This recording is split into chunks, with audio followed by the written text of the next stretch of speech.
The New York Times is reporting what could be a major shift in the war in Afghanistan. According to an article published yesterday, President Obama is seriously considering pulling U.S. forces out faster than expected.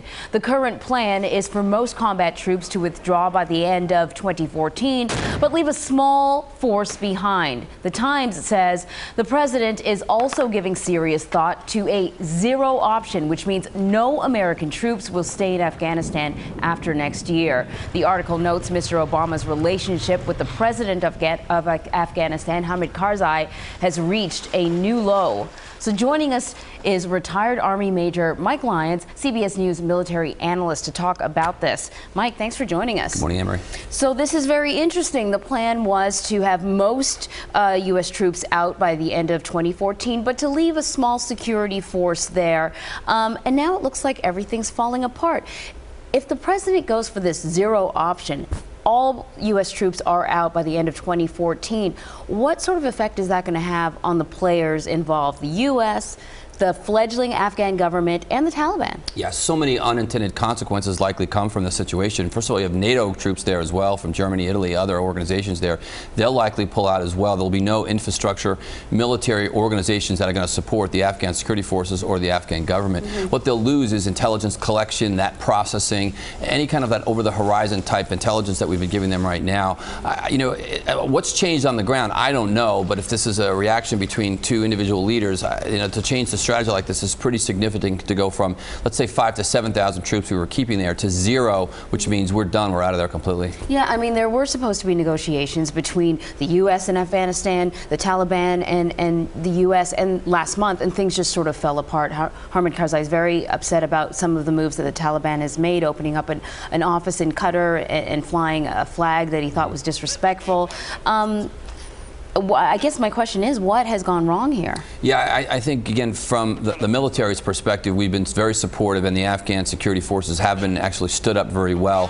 Over 350,000 now. So, really a mission, I think, when we're going to look back on and say the military did a fantastic job of standing them up.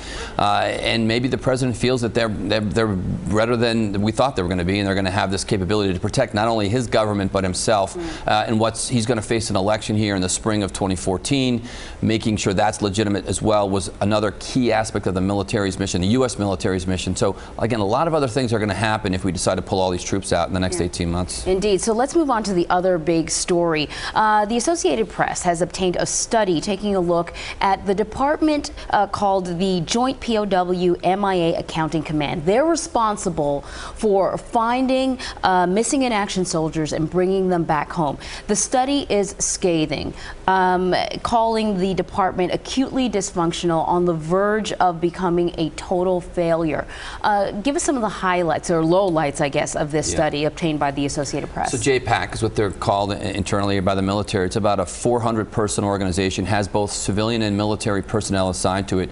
Very smart people, PhDs, people in the forensic pathologists, archaeologists, lots of interesting folks in this organization.